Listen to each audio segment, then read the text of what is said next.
ఏంట్రా? నాకేమైంది? అసలు నేను ఈ హాస్పిటల్లో ఎందుకున్నాను?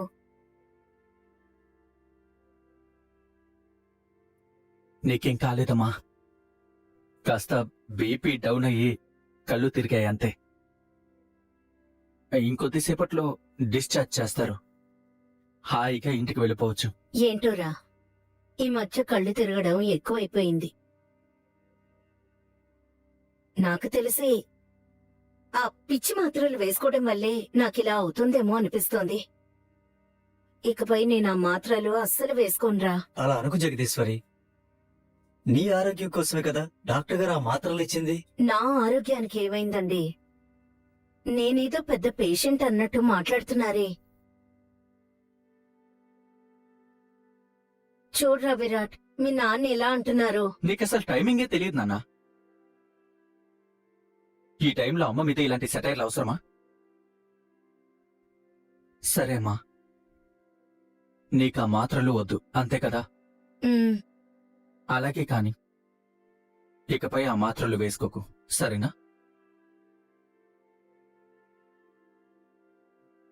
ఇదిగో నీ చిన్న రత్నం.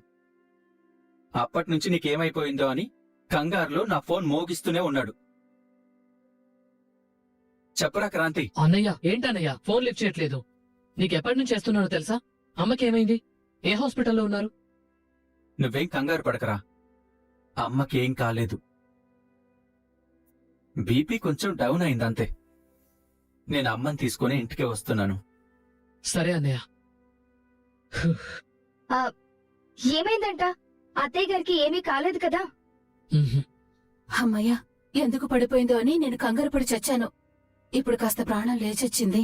అమ్మా, నువ్వు కాస్త రిలాక్స్ అవ్వు. నేను వెళ్ళి డాక్టర్తో మాట్లాడేసి వస్తాను. మాయా, నువ్వు అమ్మ దగ్గర ఉండు. అంటే ఆ సిద్ధాంతి చెప్పింది నిజమేనన్నమాట. బిడ్డ పుడితే ఆంటీ ప్రాణాలకే గండం. ఇది మనకి పనికొచ్చే విషయంలా ఉందే. దీన్నే వాడుకుని బిడ్డ పుట్టకుండా చేస్తే అప్పుడు విరాట్ చంద్ర మధ్య బాండ్ ఆటోమేటిక్గా తగ్గిపోతుంది.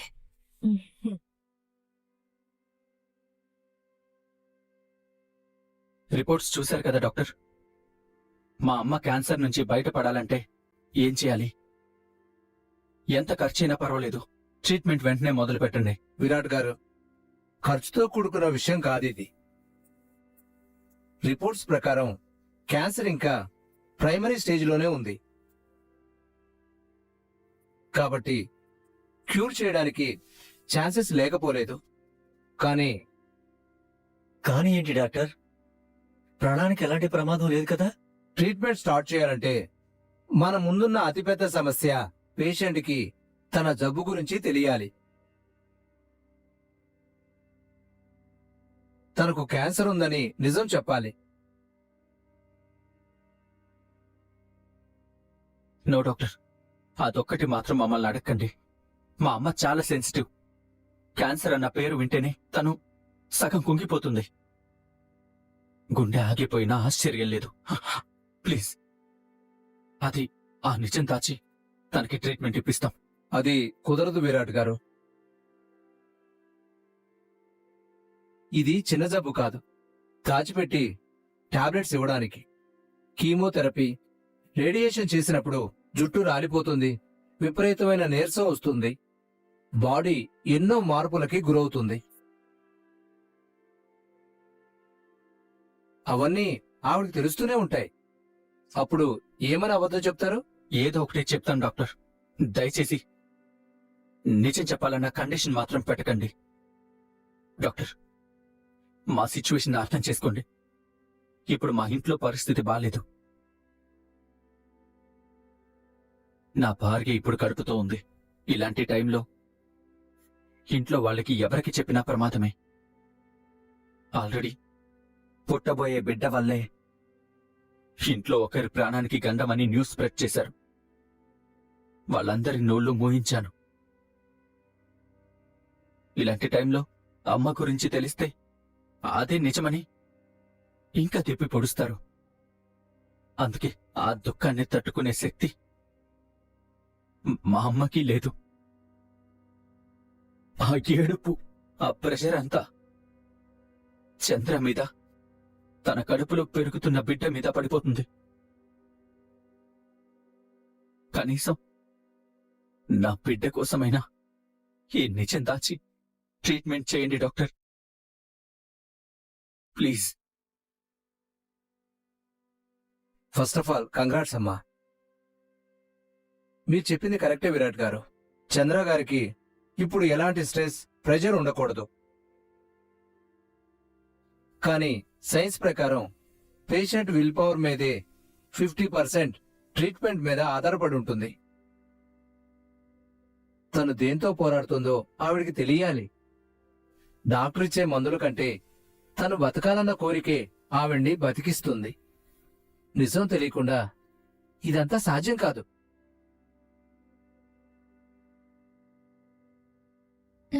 డాక్టర్ గారు చెప్పిందే కరెక్ట్ బావా.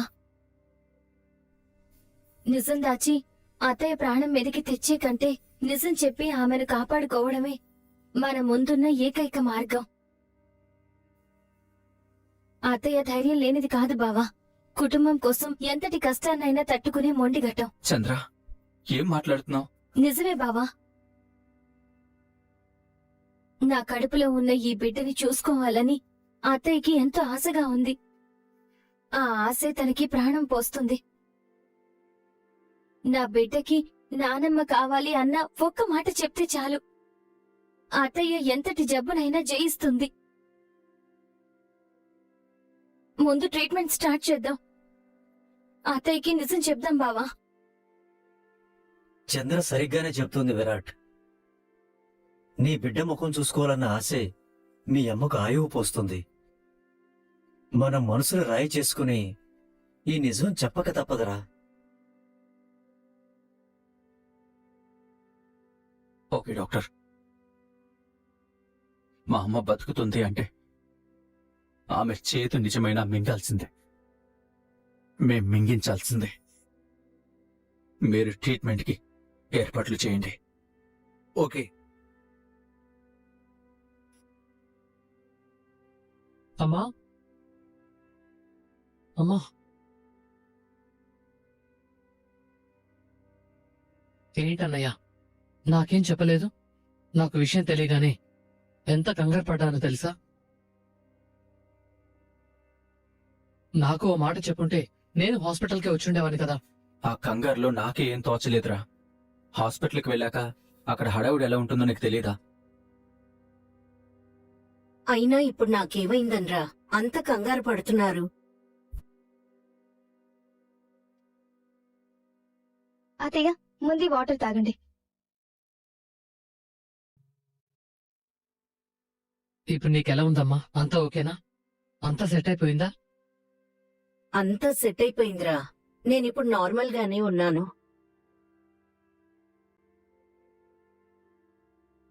మీకేమైందో అని మేం చాలా భయపడ్డాం అత్తయ్య గారు.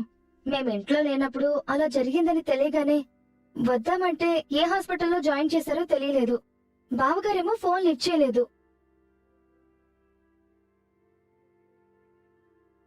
మీకు పర్వాలేదు అని తెలిసేదాకా మా మనసులో లేదు.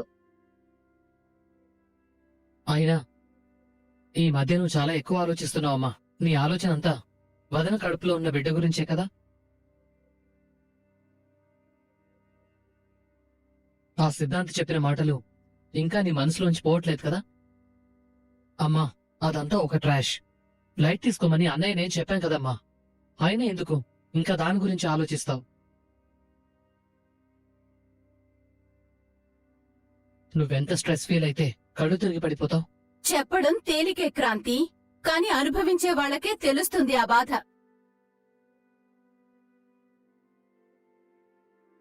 పుట్టబోయే బిడ్డ వల్ల తన ప్రాణం మీదకి వస్తుందంటే ఎవరికైనా ఆలోచన లేకుండా ఉంటుందా?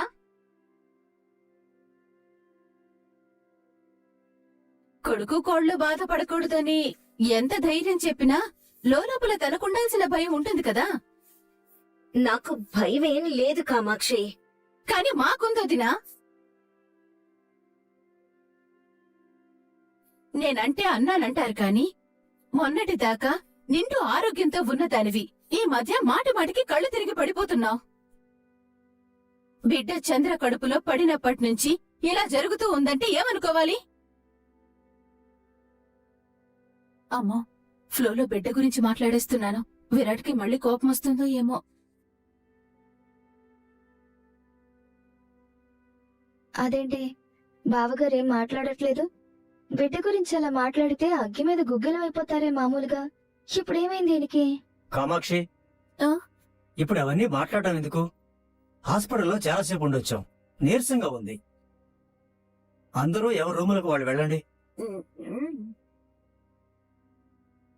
జగదీశ్వరి, పద రెస్ట్ తీసుకుంది గాని. రే విరాట్, చంద్రని గదిలోకి తీసుకెళ్ళు. తను కూడా పొద్దున్నుంచి ఈ టెన్షన్లోనే ఉంది. తనకి రెస్ట్ కావాలి. కడుపుతో ఉంది కదా, కాస్త జాగ్రత్తగా ఉండాలి.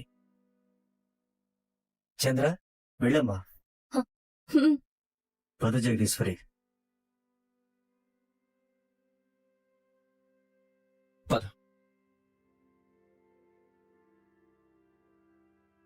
అమ్మో, ఇంకా నయం కోపంగా చూసి వదిలేశాడు. అయినా నేనేంటి, వాళ్ళెంత వద్దన్న దాని గురించే మాట్లాడుతున్నాను. నోరు అదుపులో పెట్టుకోవే కామాక్షి, లేదంటే దిక్కు ముక్కులేని పక్షుల మిగిలిపోతావు. ఛ! అయ్యో, అందరూ వెళ్ళిపోయారు కదా, నువ్వింకా ఇక్కడేం చేస్తున్నావు? వెళ్ళు, వెళ్ళు. అయ్యో కర్మ.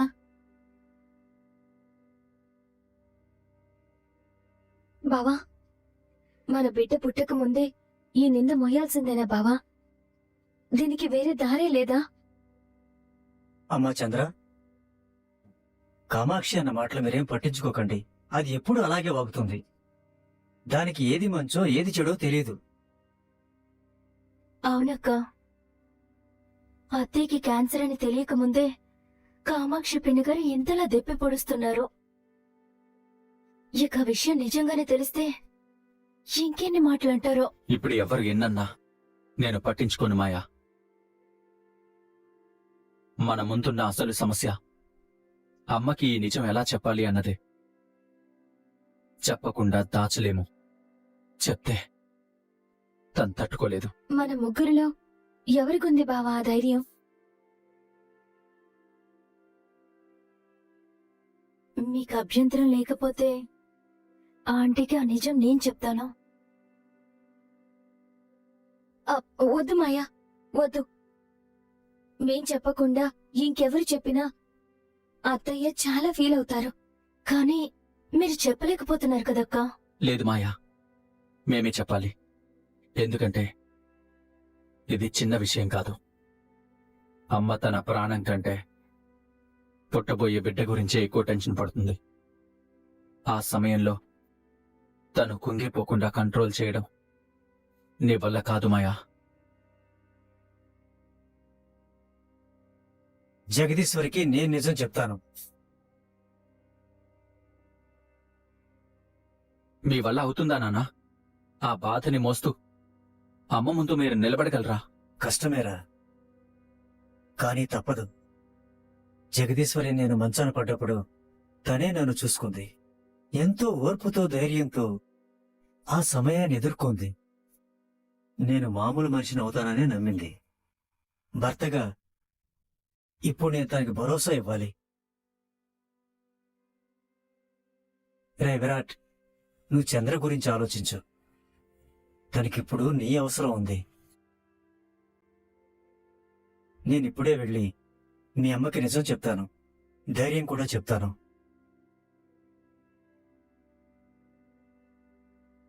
ఎవరు చెప్పినా ఒకటే, చివరికి ఆ భారం పడేది చంద్ర బిడ్డ మీదే.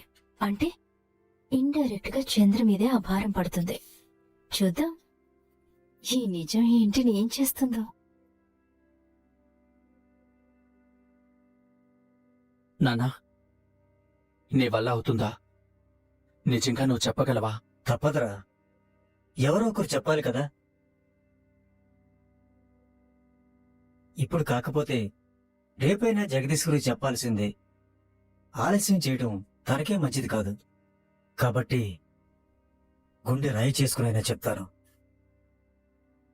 ఆ తర్వాత జగదీశ్వర్ ఎలా రియాక్ట్ అయినా పర్వాలేదు.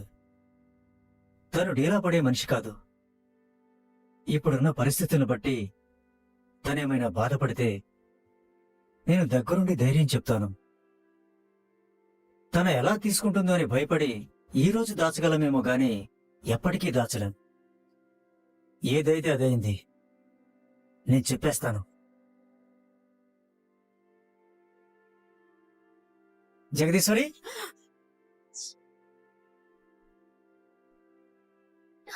అయ్యో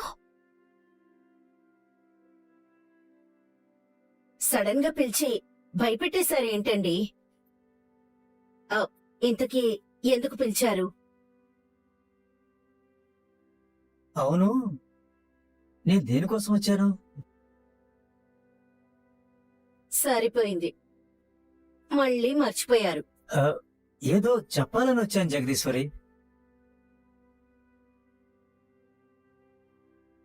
ఇప్పుడు అది గుర్తుకు రాదులేండి.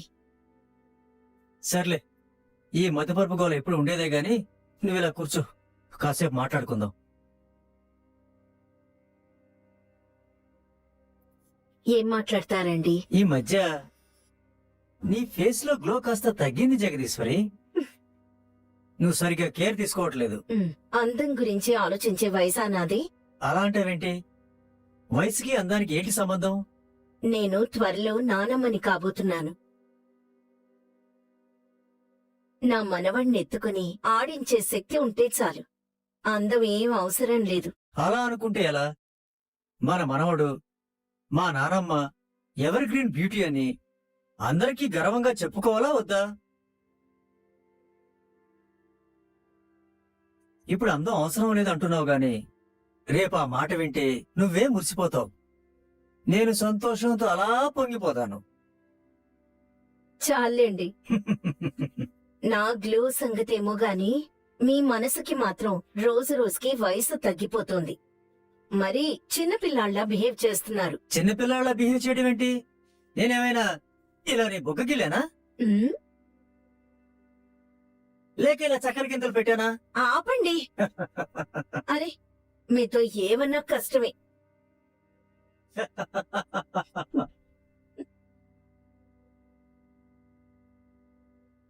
చూసావా చంద్ర,